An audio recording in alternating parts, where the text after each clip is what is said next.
네, 안녕하세요. 반갑습니다. 12월 3일 오후 경기 분석 방송 시작해 보도록 하겠습니다. 자, 일단 오늘도 저희 방송 찾아주신 모든 분들 다들 감사드리고요.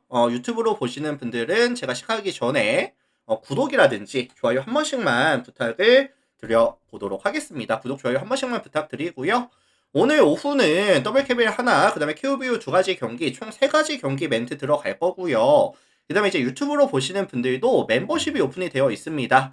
그래서 전체 경기에 대한 분석표라든지 아니면 주목할 만한 탑4에 대한 경기들 체크해 보고 싶다라고 하시는 분들은 많은 또 관심과 참여해 주시면 감사드릴 수 있도록 하고요. 어쨌든 뭐 저의 분석 멘트가 100% 정답은 또 아니기 때문에 참고하셔서 다들 봐주시면 자기 분석과 맞춰보시면은 아마 좋을 것 같습니다. 자, 세 가지 경기 빠르게 분석 들어가고요. 구독, 좋아요 한 번씩만 부탁을 드려보도록 하겠습니다. 님 추천 감사합니다.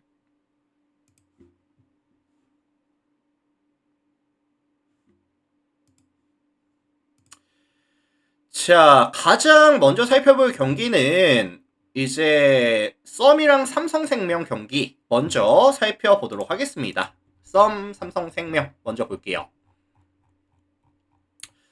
자, 이 매치업 같은 경우에는 지금 썸에 대한 선호도가 조금 높을 것 같기는 해요. 썸에 대한 선호도가 조금 높을 것 같기는 한데 뭐 썸이 지난 시즌 디펜딩 챔피언이기도 했었고요. 삼성 같은 경우에는 이번 시즌 키아나가 빠지다 보니까 조금 이제 화력에서 부족한 거 아니냐라고 보시는 시선들이 조금 많은 것 같기는 합니다. 다만 지금 썸이 최근에 일정이 조금 타이트하거든요. 일정이 좀 타이트한데 12월 1일이었죠? 그때 당시에 월요일날 하나은행과의 경기가 있었었고요. 60대 49로 경기를 지고 왔었고 그때 당시에 이소희가 36분, 뭐 안혜지가 33분, 박혜진이가 34분, 소니아가 33분을 뛰면서 출전 시간에 대한 관리가 사실 잘 안 됐었거든요. 그래서 이번 시즌 이런 베이스 5에 대한 좀 의존도가 높은 팀이 가장 높은 팀이 어디냐라고 저는 생각을 하냐면은 저는 썸이라고 사실 생각을 해요. 그래서 하루 쉬고 바로 다음 경기이다 보니까 체력적인 좀 문제가 생길 가능성이 좀 있어 보인다. 좀 의심이 들거든요. 게다가 이번 시즌 썸의 또 하나의 아쉬운 점이 뭐냐면은 사실 썸이 지난 시즌까지는 평균 득점이 62.7득점이었습니다. 근데 아직까지는 뭐 4경기밖에 치러지진 않았지만 4경기를 가져가는 동안의 평균 득점이 52.75득점. 지난 시즌 데뷔했을 때 거의 10득점 가까이가 빠지고 있는 모습을 보여주고 있고요. 3점 성공률이 28.17%, 리그 전체 4위에다가 2점 성공률이 37.84%, 리그 전체 5위죠. 6개 팀 중에.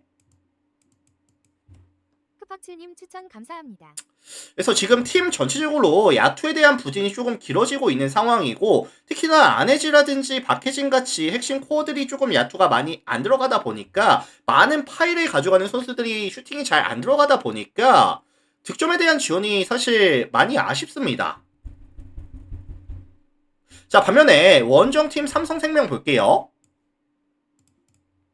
자, 삼성 같은 경우에는 직전 이제 신한 원정에 가서 65대 58, 7점 차 승리를 가져왔었고요.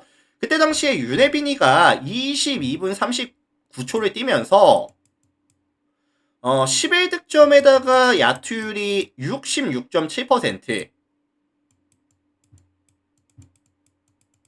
그래서 윤혜빈이가 이제 조금 몸 컨디션이 많이 올라와 있는 걸로 보여지거든요.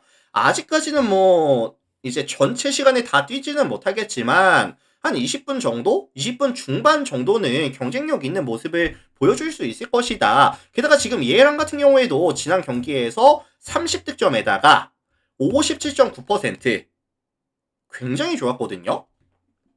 그리고 이제 이주연이라든지 그 다음에 이제 배윤이가 컨트롤 타워로서의 역할이 또 잘 되고 있고요. 그 다음에 미유키라든지 배윤이가 골밑에서의 영향 능력, 골밑 싸움 이런 걸 또 되게 잘해주고 있거든요. 그래서 지금 이 삼성생명은 밸런스가 굉장히 좋습니다. 코트 밸런스가 굉장히 좋고 베스트 5와 그 다음에 이런 벤치 구간에서의 밸런스도 되게 좋아요. 특히 이 삼성은 이번 시즌 주요 공격 옵션이 뭐죠? 일단 뭐 이에란이가 리머텍 들어간다든지 커딘 들어간다든지 배윤이가 포스트업해서 들어가면서 골밑에서 득점 아니면 뭐 자유투를 얻는다든지 페인트존에서의 가져가는 득점이 굉장히 많거든요. 성공률도 되게 잘 나오고 있고요. 근데 지금 썬 같은 경우에는 사실 뭐 소니아라든지 변소정으로 4번, 5번에 꾸리는 상황이라고 한다면은 이거 삼성에 뭐 미유키라든지 강유림이라든지 배윤이라든지 이런 친구들을 막아내기가 사실 좀 어렵다고 생각이 들어요. 실제로 이번 시즌 썬 같은 경우에는 2점 허용률이 43.8%, 리그 전체 5위 수준밖에 안 되는 팀입니다. 썸이 3점 수비가 좋은 건 맞는데 페인트존에서의 뭐 수비라든지 림 프로텍터로서의 역할이 되는 선수가 좀 애매하다 보니까 이게 확실한 좀 리스크가 될 수도 있다고 보거든요. 자, 종합해보면 지금 썸의 야투율 자체가 피드골 성공률 자체가 많이 떨어져 있는 구간에서 수비에서의 강점을 보여줄 수가 없는 경기이다 라고 한다면 이거 저는 삼성생명 플랜이라든지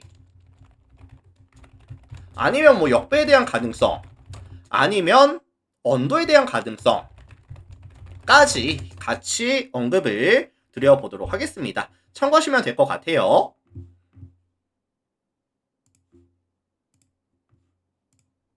자, 다음 경기 현대캐피탈이랑 삼성화재 경기 보도록 하겠습니다. 자, 현캐랑 삼성화재 경기 볼게요. 일단 이 매치업은 이 현대캐피탈에 대한 선호도가 조금 높을 수밖에 없다고 생각을 합니다. 뭐 현캐도 이번 시즌 5승 5패로 경기력이 좋은 건 아니지만 이 삼성화재와의 체급 차이는 분명히 있다고 저는 보거든요. 이번 시즌 현대캐피탈이 조금 아쉬운 부분이 뭐냐면은 사실 지난 시즌까지는 삼각편대의 화력이라든지 아니면은 서브를 굉장히 강하게 때려내면서 상대의 리시브를 흔들고 그 다음에 이제 블로킹, 높이에서의 강점까지 가지고 있었는데 사실 이번 시즌 성공률 자체가 많이 떨어지고 있고요. 그 다음에 서브는 사실 냉정하게 봤을 때 메이드보다 오히려 실책이 되게 많거든요. 현대캐피탈이. 다만 긍정적인 요소라고 한다면은 최근에 이런 성공률이라든지 세팅에 대한 성공률 자체가 상승 구간을 보여주고 있고 최근에 이제 리시브가 좀 안정권에 들어오고요. 뭐 이런 박경민이라든지 이런 친구들의 디그에 대한 부분도 상승하고 있다. 전체적인 팀에 대한 지표는 올라오고 있는 구간이 맞는 것 같아요. 다만 이제 황승빈이 빠져있는 구간이 조금 아쉽기는 하죠. 그리고 이제 직전 경기였죠. 손보전에서 이제 레오가 40득점에다가 57.58%. 레오가 좀 살아나고 있는 구간도 조금 긍정적인 요소로 봐주셔도 괜찮을 것 같습니다. 자, 반면에 원정팀 삼성화재 볼게요.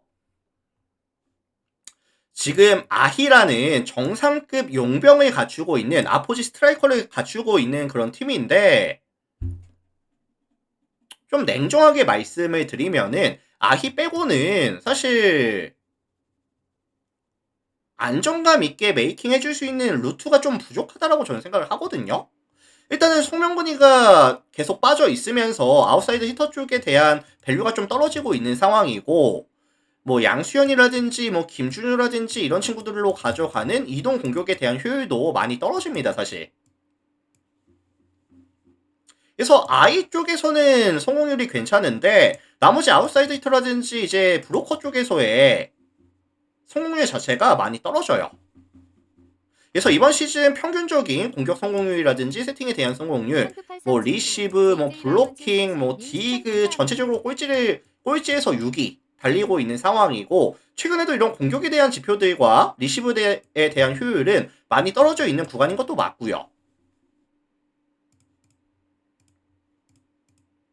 그리고 사실 아이가 뭐 최근 흐름이 좋기는 하지만 결국에 이런 형캐의 높이, 팀 전체적인 높이가 높다 보니까 뭐 성공률이 떨어지지 않더라도 범실에 대한 비율이 좀 올라갈 수 있는 부분은 염두에 두시는 게 맞을 것 같긴 하거든요. 그래서 요거는 뭐 형캐 경기력이 좋은 건 아니지만 순수 체급 차이로 조금 눌러버릴 수 있는 경기가 나올 수 있지 않을까? 라는 생각을 말씀을 전해드려 보도록 하겠습니다. 그래서 요거는 뭐 형캐 승이라든지 아니면 뭐 마헨 아니면 뭐 언더 가능성 언급을 드려보도록 하겠습니다. 참고하시면 될 것 같아요. 자, 다음 경기 보시죠. 다음 경기 살펴보겠습니다. 감사합니다.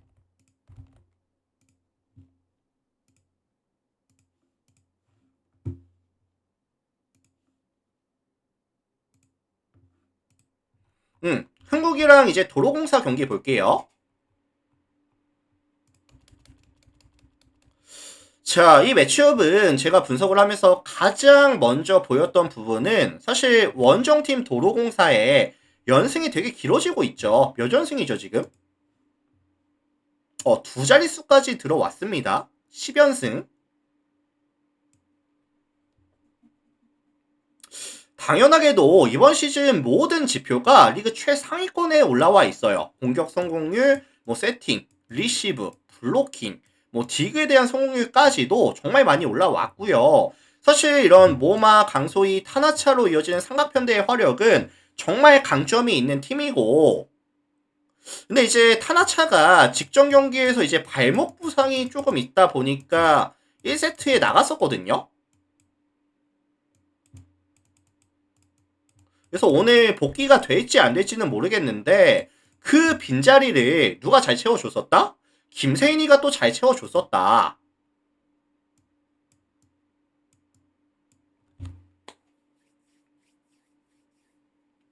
오늘도 사실 이런 한국생명과 도로공사의 매치업에 있어서 조금 화력에서의 차이는 분명히 존재한다고 봐요. 한국생명과 이제 도로공사의 화력에서의 차이는 분명히 존재한다고 보여질 수밖에 없는 상황이고,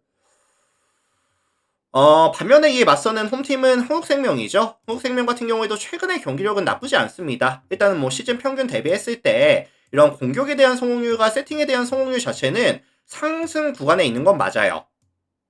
그리고 이런 뭐 블로킹이라든지 김수지 피치가 버티고 있는 블로킹 라인이라든지 신현경이 버티고 있는 이런 디그 라인들은 나쁘지는 않았거든요.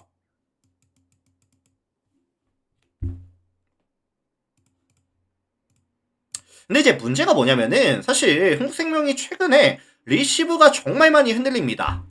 뭐 정현주야 리시브가 안 좋은 거 다들 아시죠? 리시브가 정말 많이 흔들리고 있고 뭐 최은지라든지 아니면은 중간에 들어와주는 이런 김다은이 같은 경우에도 같이 리시브가 흔들려요.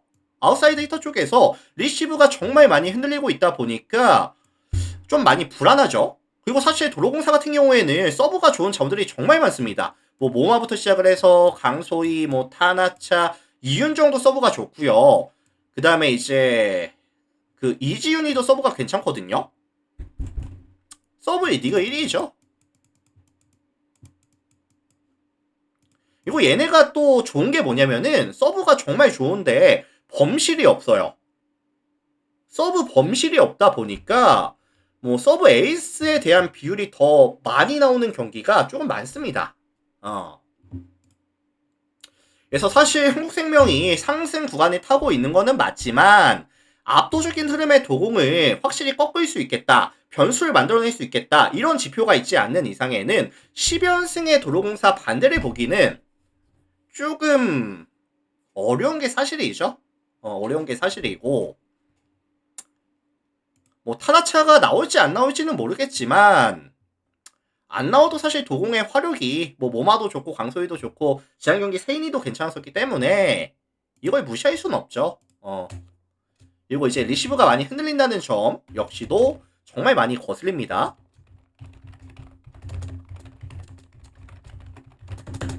자, 이렇게 참고해 주시면 될 것 같아요. 도로공사 승 아니면 마헨 아니면 저득점에 대한 가능성까지 같이 언급을 드려보도록 하겠습니다. 자, 일단 이렇게 해서 오늘 제가 가져온 세 가지 분석 멘트는 같이 진행해 봤고요. 뭐 유튜브 형님들은 나가시기 전에 오늘 저의 분석 멘트가 도움이 됐다든지 잘 들었다고 하시는 분들은 나가시기 전에 구독이라든지 좋아요 한 번씩만 부탁을 드려보도록 하겠습니다. 님 추천 구독, 좋아요 한 번씩만 감사합니다. 부탁드리고요. 그리고 이제 전체 표라든지 주목할 탑4 경기들 체크하고 싶으신 분들은 멤버십 가입도 한번 고려해 주시면 감사하겠습니다. 최근의 흐름은 커뮤니티 들어가시면 나와 있거든요. 그런 거 참고하셔서 봐주시면 괜찮을 것 같습니다. 자, 유튜브 형님들 먼저 인사드릴게요. 오늘도 많이들 봐주셔서 감사합니다.